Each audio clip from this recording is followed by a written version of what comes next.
So, what should we learn for these children, Mrs. Aisah? 1. Always strive to be gentle with them. 2. Learn that boys and girls are different. Then, learn that children's personalities are different. The first child is different from the second. Even twins, even if they are identical twins, they have the same face and the same gender but different personalities. That's something we need to learn. Then, understand children's talents. If you can make this effort, you know how to keep trying, keep learning, wherever and whenever, to always remember to be gentle with your children. Alhamdulillah, that means you've learned to keep trying. Sometimes it works today, sometimes it doesn't work tomorrow. Oh, Mom. That's also normal. Just keep striving to be gentle. Then, learn about, oh, my child is a boy, it's natural for him to think like this. Oh, my child is a girl, it's natural for her to act like this. Character also needs to be learned. Maybe today, if we don't have time, my friends, parents, you can also search in public seminars. Many talk about character, including us. And there are 8 types of talent, and now there are 9 types, namely spiritual intelligence talent. Usually indigo children have high spiritual intelligence. But on average, there are 8. But the 8 are not in the same order. The first child, the second child, the third child, not in the same order. Student 1, student 2, student 3, not in the same order of the 8. So you need to know roughly what the order of numbers 1, 2, 3, 4, 5, 6, 7, 8 is like. Well, this requires techniques that you can search for, maybe with psychologist friends or with methods. There are lots of ways on Google now. There are ways to find out talent, the order of talent, or using fingerprints is also possible. Okay. Well, be gentle. This is clearly Surah Ali Imran 159. Bismillahirrahmanirrahim.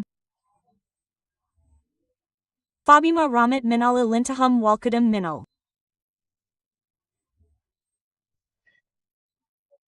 So it is by the grace of Allah that you are gentle with them. If you were harsh and harsh-hearted, they would certainly distance themselves from those around you. Since '98, I have been taking care of children with drug addiction, and in recent years, I have been taking care of children with sexual deviations and also children who have changed their sexual orientation or LGBT because their parents are harsh and harsh-hearted. They distance themselves from their parents outside the home because of drug dealers, the mafia, and the wrong community. Now, during the pandemic, Ms. Aisah, she won't go out. Who's to say? Even if our child is at home, she can stay away from us. Lock her room, she searches, right? Everything is easy to access now. We know technology has many benefits, but one of the things that is hardened and harsh is that when children are treated harshly, they will access negative things. That's the real point, Ms. Aisah. I'm being gentle, but the child is still annoying. Allah teaches us fafu anhum wastaghfir lahum. Therefore, forgive them and ask for their forgiveness. O Allah, I forgive my child. O Allah, name the child you feel was gentle earlier, but this child is still annoying. Forgive him, O Allah. This is what parents sometimes don't automatically do or haven't done yet. Yes, attitudes like this, okay? Only then, wasia were hum fil amri and consult with them on that matter or on something. Yes. So, if you, for example, want to consult about how long to play games on that gadget, how long you can chat on that game, and so on, it should be consulted. Now, but before the consult, there must be steps. First, ask to be gentle. Parents with children are very difficult, gentle. Parents with children, the emotional brain always wants to be quick like that.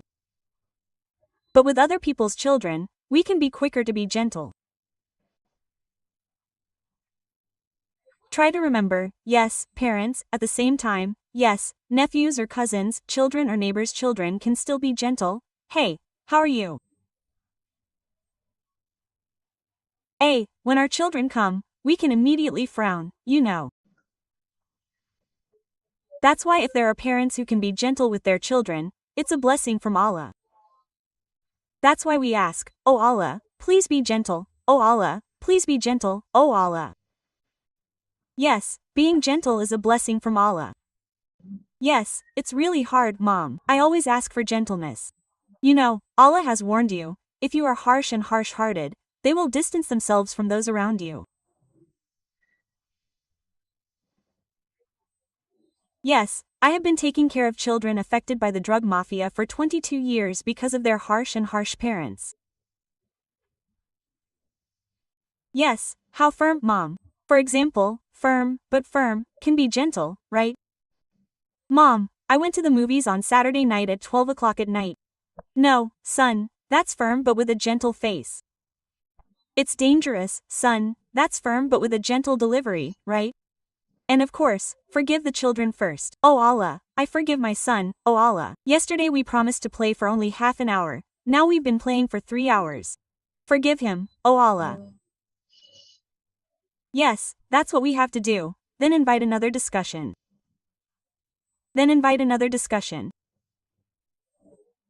Then this is emphasized by Allah faza zantawakal analaha yuhibul mutawakilin.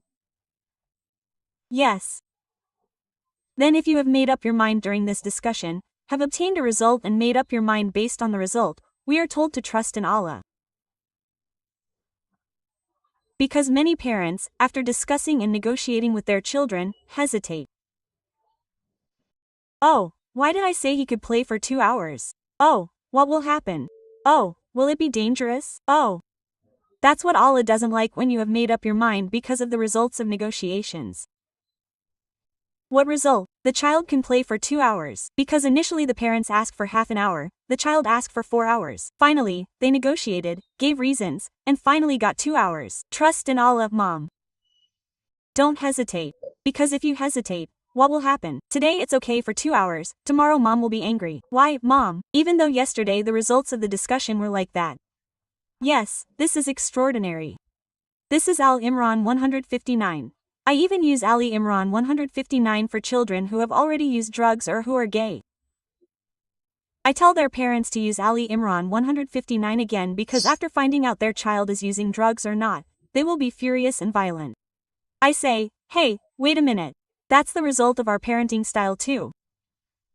So if you want this child to return to the right path, use Ali Imran 159 again.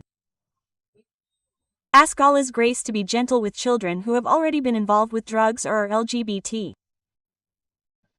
And forgive them. Oh Allah, I forgive so and so bin so and so. Oh Allah, I just found out he uses simong. Oh Lord, mention his child's name, please. Forgive him, oh Allah.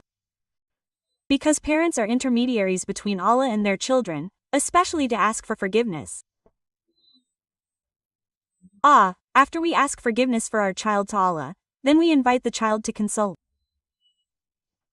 Well, I apologize for being rude yesterday, for example. That's it.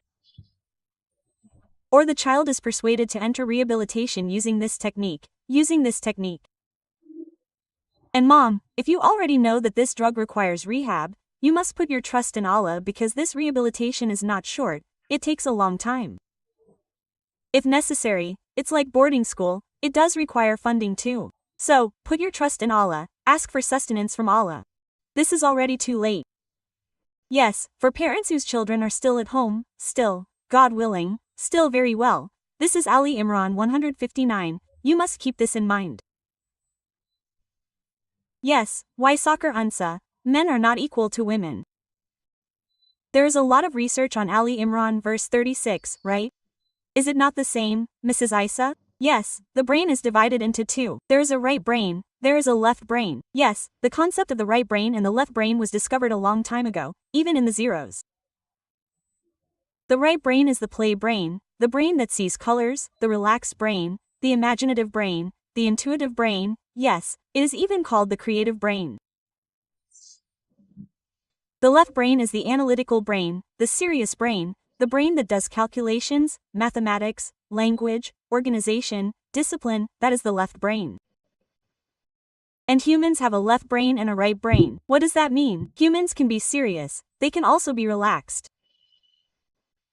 The combination of these two can actually create creativity, yes. But when they are young, the brain connections between boys and girls are different.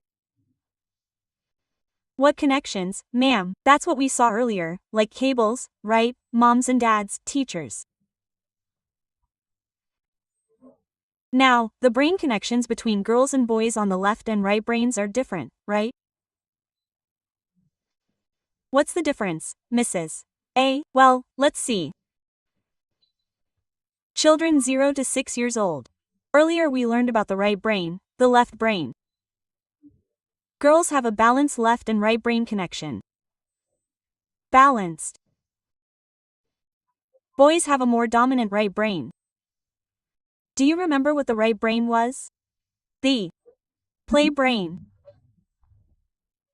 The creative brain, the relaxed brain, the movement brain. The left brain is the language brain, the math brain, the calculation brain, the organization brain is the left. Let's see the comparison. Who has a son? Please raise your hand. I want to see. Oh, my God. Is there anyone under 6 years old, Mom? Okay. Who also has a daughter, but also a son? Look at the difference. Girls can talk from a young age, right? A 3-year-old girl has a balanced left and right brain. Her left brain, analytical brain, and creative brain are balanced. Here, Mom, I want to wear pink clothes. I want to wear pink clothes because my name is Pink. It's a girl because she's good at analyzing this. Look at the boy, he doesn't care about the color of the clothes. The important thing is that the clothes have pictures on the front, motorbikes, cars, cartoons. Because the brain is creative, right? He likes red, the basic colors, red, blue. Ah, that's a boy. But the top and bottom are not the same. It's okay for boys because their left brains haven't analyzed yet. Yes, teaching girls to read is really good, Mom. But boys, he can't read yet, but just look at him playing. That's right. Why do they play with cars? Because they're brainless.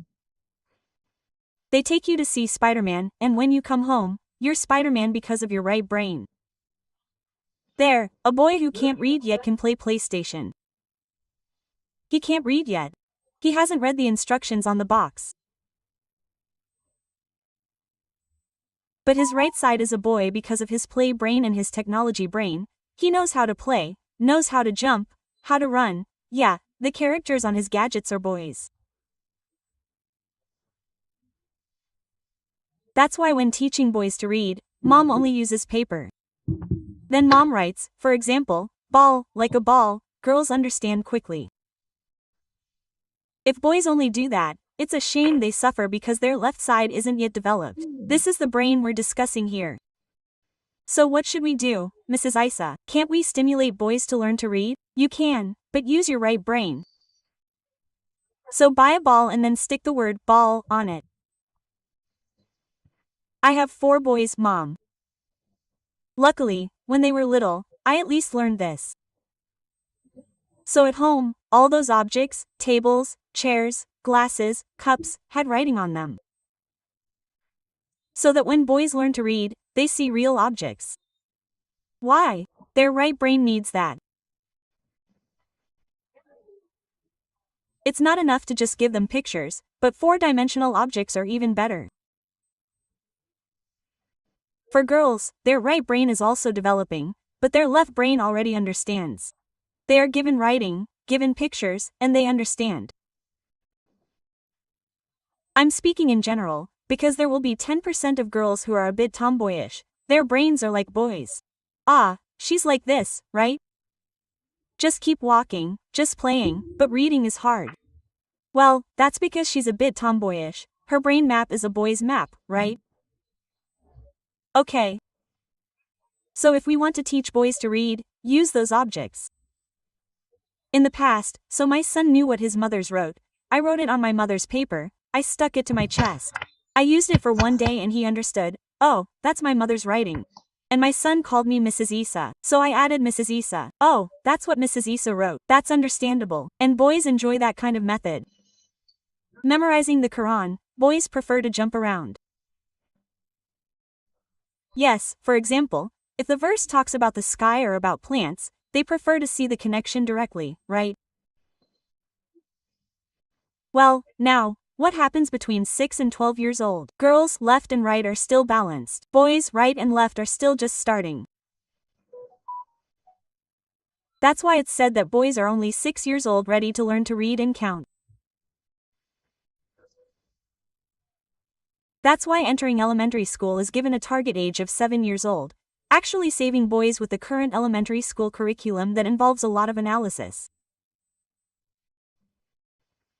My daughter is 5.5 years old, Mrs. Aisyah. My daughter was 5.5 years old and was able to enter elementary school. Yes, because she is already balanced on the left and right. But her right is less than his right. Boys are good at technology, right? This is a play brain. Yes, his play brain is also a technology brain. That's why it's rare for a boy to rank first in elementary school, Mom. Whose son has never ranked first? Yes, that's rare. Why? If school rankings are only based on math, language, punctuality, and discipline, that's the realm of the female brain.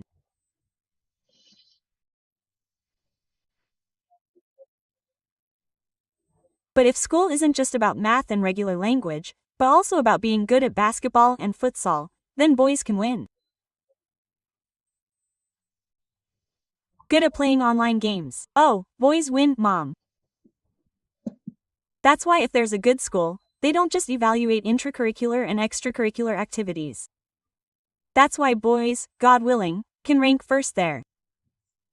Now, you have to understand this. Because sometimes, if we don't understand brain development, we like to compare ourselves to older sisters, female friends, or female cousins. Mom, come here, cousins. One is a girl, one is a boy. If you look at the boys' grades, they're already above the minimum competency standard, KKM, of 1. That's already a blessing, Mom. For math, language, and regularity. I said that to my son, if his math KKM is 75, you get 76, that's already really cool, son. The target is just that. But what happened? Because he wasn't stressed, he ended up getting 80-85. But I made him do sports, futsal, basketball must be A, computer must be A, online games must be A, right?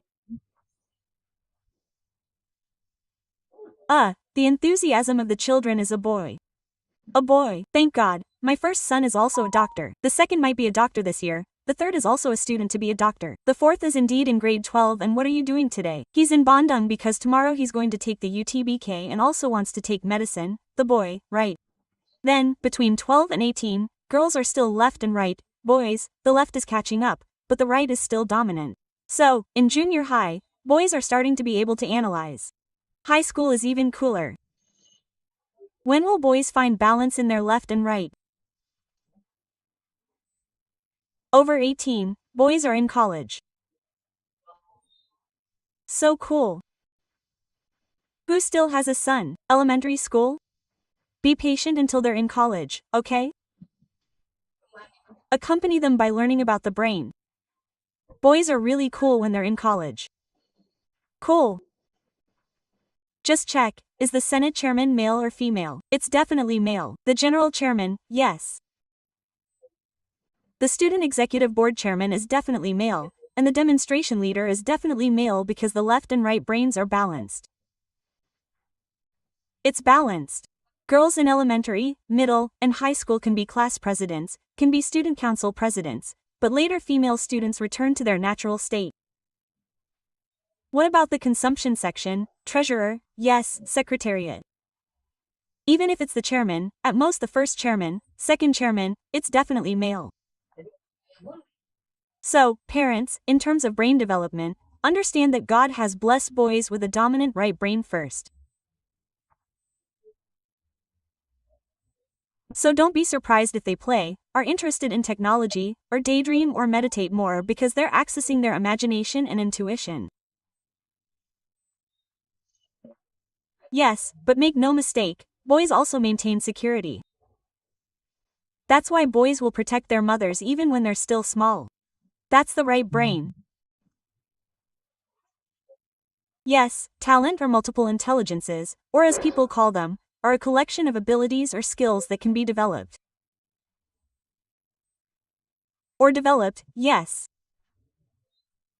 So, there's something called multiple intelligence. And this talent is latent, hidden, and exists in every human being, but with varying degrees of development. This means all humans have multiple intelligences. All humans have 8 intelligences. It's just that the composition will vary. Well, that's just what we said earlier. If we don't stimulate it, for example, by going to a school that isn't creative or a school that doesn't offer many extracurricular activities, for example, then this talent will be hidden. That's why there's the term, the talent is hidden.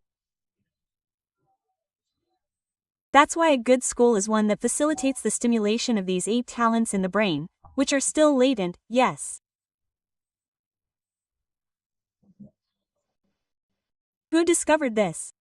First, it was Howard Gardner. But he only discovered that God created it. All scientists only research and find, there's something like this in the brain. There's something like this in the human body. There's something like that. So, all of that is God's creation. Only Howard Gardner discovered it. It's been quite a while, actually, and they call it multiple intelligence, if our term is talent. Yes. So, according to Howard Gardner, we all have linguistic intelligence for language and logical mathematical intelligence. That's why some children really enjoy mathematical logic, really enjoy calculations. That's a talent because almost all children, if asked what subject they don't like, say math. But children who have high logical mathematical intelligence really like math. That's why we really hone them and send them to competitions or basically things related to mathematical logic. Now, intrapersonal intelligence. Intrapersonal intelligence is reflective intelligence. Usually, children with intrapersonal intelligence like to write poetry, write verses, etc. There's also interpersonal intelligence. Children have a talent for communicating with others. They're smart, very friendly, and very sociable with others. That's interpersonal intelligence. Then, everyone has musical intelligence. It's just a matter of where they fit in. Then, visual spatial intelligence is seeing 3-dimensional and 4-dimensional objects. This visual spatial intelligence is usually the basis for becoming a designer, architect, or pilot. Well, that's visual spatial intelligence. All people also have it, but some are at the bottom. This kinesthetic intelligence is what underlies these children's enjoyment or talent for sports or their enjoyment of visiting places outside their homes. People who don't have kinesthetic intelligence are lazy, reluctant to move. But people who have high kinesthetic intelligence, that's definitely going to go for walks. Or at least love sports. And another thing, this naturalist intelligence likes plants, animals, and cooking too. Well, these 8 are present in every human being. But what will be different later in the order? The order of some children is number 1 in naturalist intelligence. That's why if they are told to plant, they immediately plant. Maybe their parents are also that characteristic. Or children whose naturalist intelligence is number 1, they really enjoy raising animals. And usually they are good at cooking. Maybe some of your parents also really enjoy cooking. Usually the 3 of them are at the top of the naturalist intelligence. They like to cook, so if they plant, they succeed. And what else? They also like to raise animals, for example, raising chickens or ducks. Is it true or anything that works if the naturalist is at the top? What about naturalist number Del, Ms. A? Well, he can cook, just a mirror like that. He likes plants but can't plant them. He's only happy when they're finished. But still, each person has a different order, right? If there's a child with the highest kinesthetic intelligence, of course, they have a very high interest in sports. So it's good to direct them to things related to sports. That's why there are schools that directly enroll them in sports schools like that. If the highest visual spatial intelligence is like painting, carving, designing like that. But there are also children with intrapersonal intelligence above that. They are very good at contemplating, seeing, arranging natural phenomena and then turning them into writing. Whether it's poetry, verse, or books, that's intrapersonal. Intrapersonal people don't talk much. There are also children who are above interpersonal, very high in human relations. These motivators usually have high interpersonal intelligence. Plus, linguistic intelligence. Yes, so this is multiple intelligence, this is in our brains. Each one is in children. Hey, Mom, can you check, how is my child's intelligence, the one here, and what is the order? There are lots of tests about multiple intelligences. Or you can also go to a psychologist, or there's also a fingerprint test.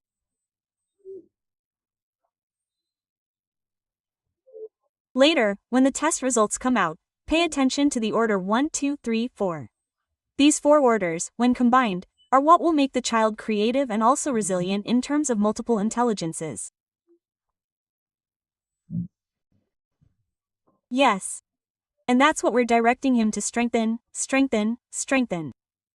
Mrs. Aisha, can we strengthen the multiple intelligences? Actually, we can, but there's not enough time.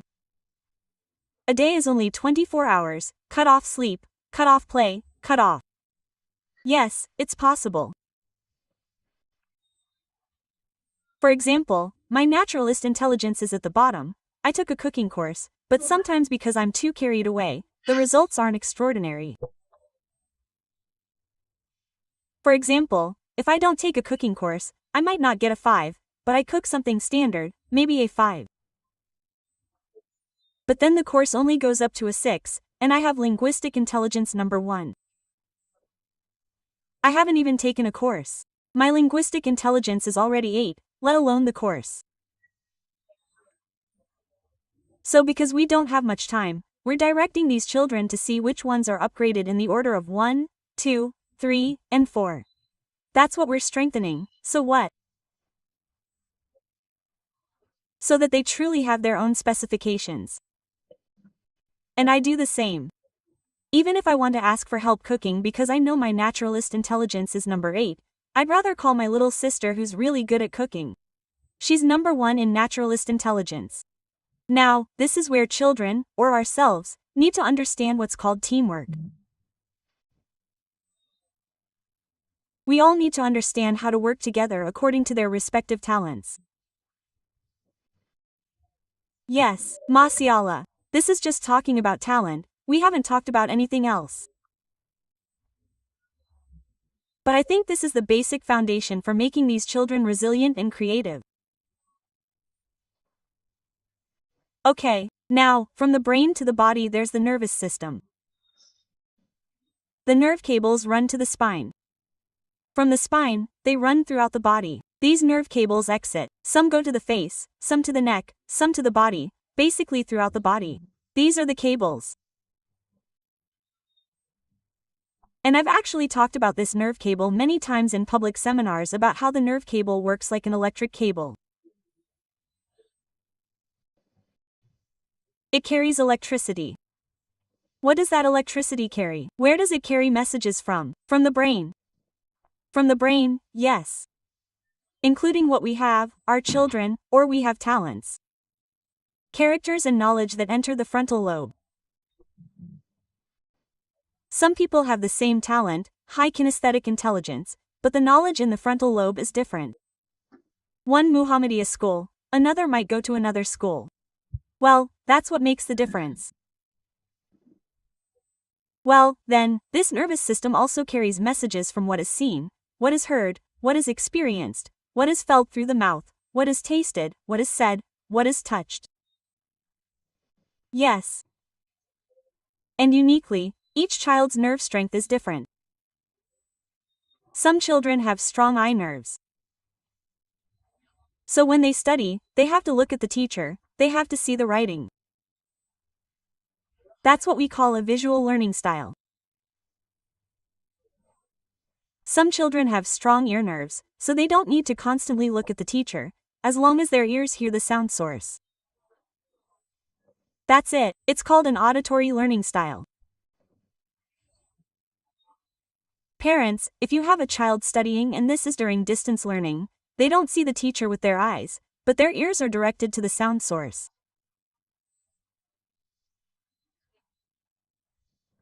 They might be auditory, or they like to learn while the lesson is being pronounced, or there has to be music, or they like to study in a crowded place.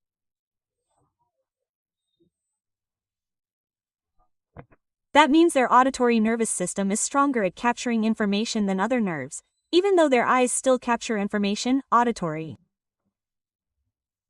Okay. Are there any parents who, at school, had to read questions that had to be pronounced like that? Number 1, a mother knows, yes. That means auditory because it has to sound, right? Or there are children whose mothers tell stories and mothers read them like that. Well, that's an auditory learning style child. Their eyes can still see, but their auditory is stronger.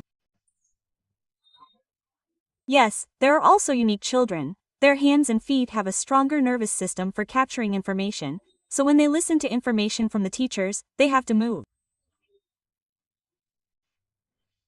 That's called a kinesthetic learning style.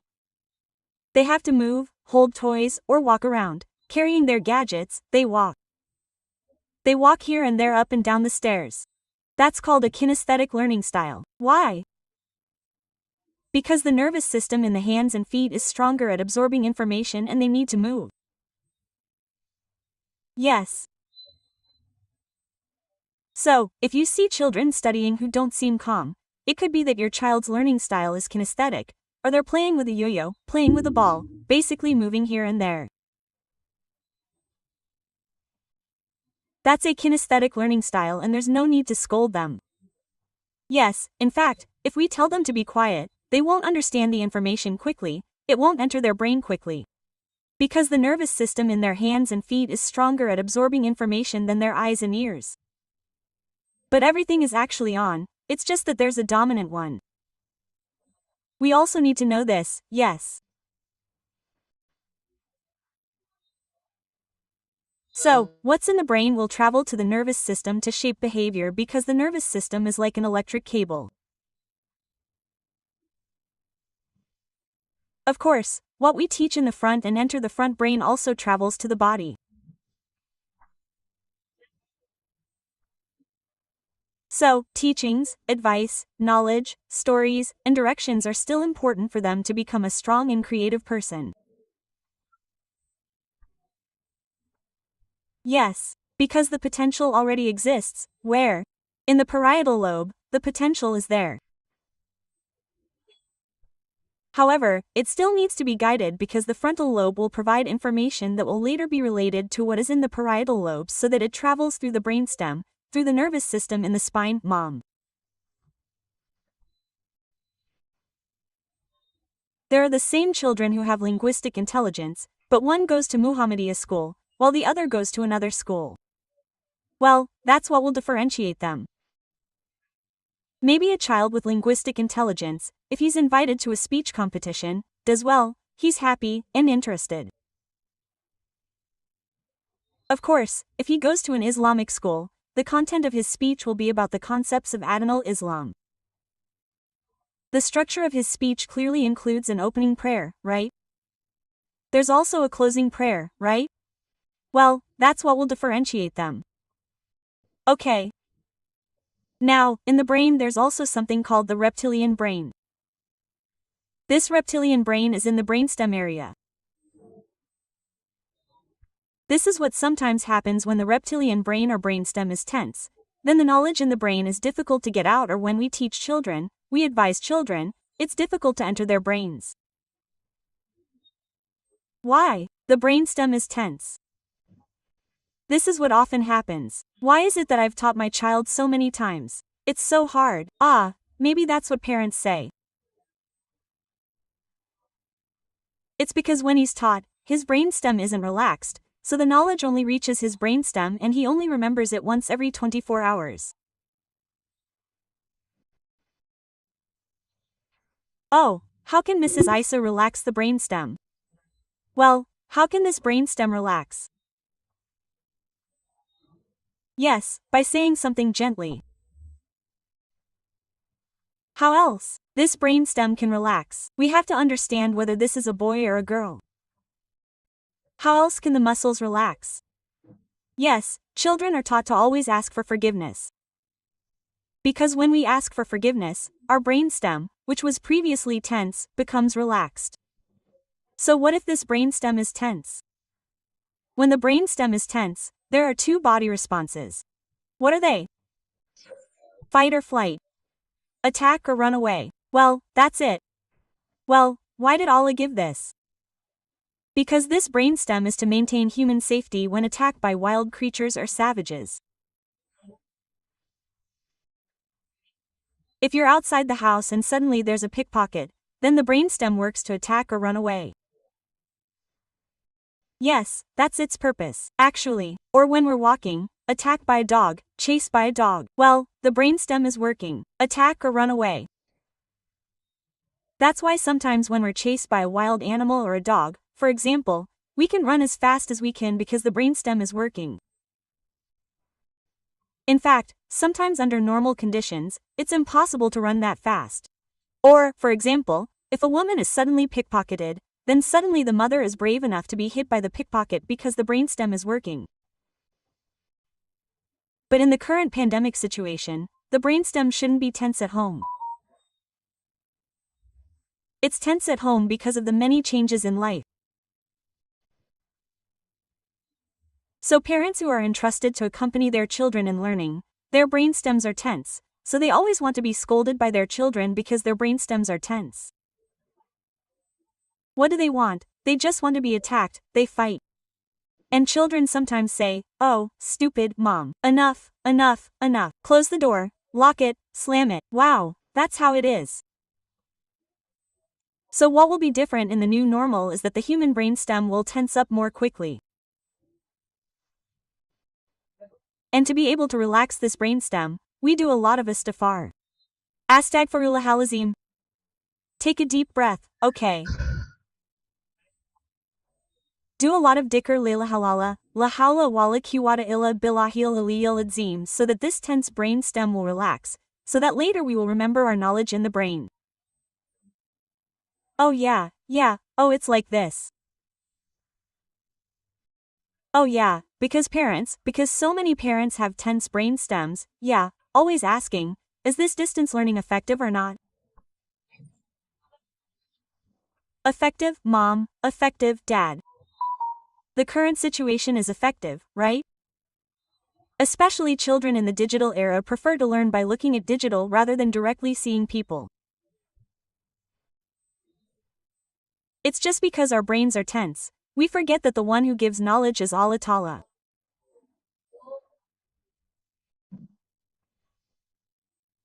Yes, that's why actually teachers only provide information, later the one who gives intelligence is Allah. The one who gives knowledge is the one who opens this Allah. Because Allah is the Alamul Gaib wa Shahada. Oh Allah Rashid. But if our brains are tense, we keep scolding our children because they don't want to obey, for example, or don't want to follow PJJ with enthusiasm. Just ask for forgiveness, mom. If you see your child is not enthusiastic about participating in PJJ, okay, look at his YouTube or see if his gadget is not enthusiastic, ask for forgiveness. Mother, ask for forgiveness and pray, "Oh Allah, increase my child's knowledge, increase his intelligence. Maybe right now he's listening to information from the teachers, but his knowledge comes from you, O Allah. When does he understand? Watching TV, he understands what the teachers have informed him about. When he plays, he understands, or when he jokes with his siblings, he understands, or when he watches a movie, he understands. So, to keep our brain stems from being tense, we need to do a lot of istighfar, right, Mom? Yes. Besides the brainstem, there's the limbic system, the emotional brain. It's right in the middle of the brain. It's also often tense. But there aren't just two emotions. In the emotional brain, there's sadness, there's fear. There's rush, there's anger, there's arrogance. But emotions aren't just negative ones, there are also positive ones. There's enthusiasm. Here there's enthusiasm, here there's gratitude or acceptance. In the emotional brain, there's peace. In the emotional brain, there's enlightenment. It's just that when our emotions are negative, once again, with istighfar, they can rise to positive emotions. This is again, yes. Why is it so easy to just say istighfar? Yes, that has been researched. Why in an istighfar? Istighfar is extraordinary. Mashallah, yes.